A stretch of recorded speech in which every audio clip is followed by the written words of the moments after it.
What's up, YouTube?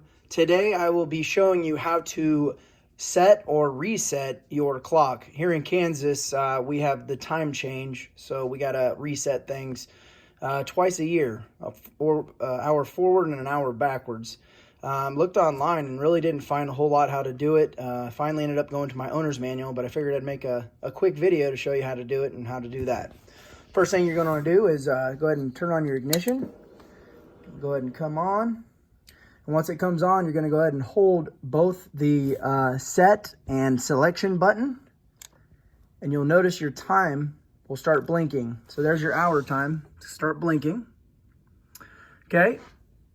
You're going to go ahead and use this top button here, the select button.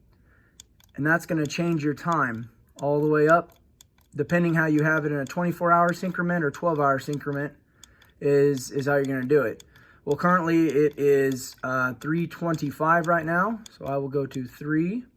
And then to select to the minute, you'll push this one right here, the set button. You'll hit it just once, and as you can see, it'll flash.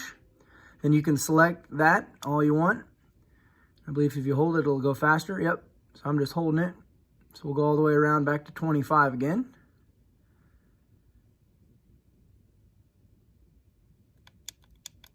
There we go.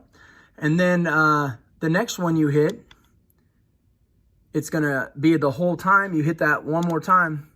Okay, so this bottom one here, so that's set your time. This bottom one is your brightness. So I have mine on level 3. So same thing. You'll go up to the top button. You'll select it. See, it's a little dimmer, all the way dim, and then it'll go super, super bright. There's super bright. I like having mine on 3 because I wake up early and I ride to work early. And so it's not too bright where it's a distraction, but at the same time, it's not too dim where I can't see it. The next one, so this is the automatic on and off. And what this does is it can control your tripometer, fuel mileage, stuff like that. I do mine manually. That's why I have mine off. Completely up to you. It's user preference.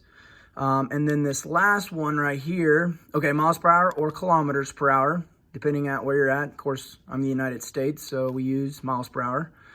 And then lastly, you have your Celsius and Fahrenheit for your temperature. And this is the temperature of your engine, not the temperature outside. It is actually pretty cool today. We are in December, so it is winter here. I did start my bike. I try to start it once a month to kind of let the fluids go through and let it run. That's actually, it's cooling down. That's why it's at 117 degrees.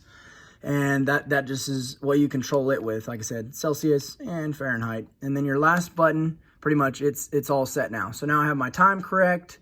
As you can see, the fuel, it's off automatic. So it'll basically when I'm riding, it'll tell me the miles per gallon that I'm estimating.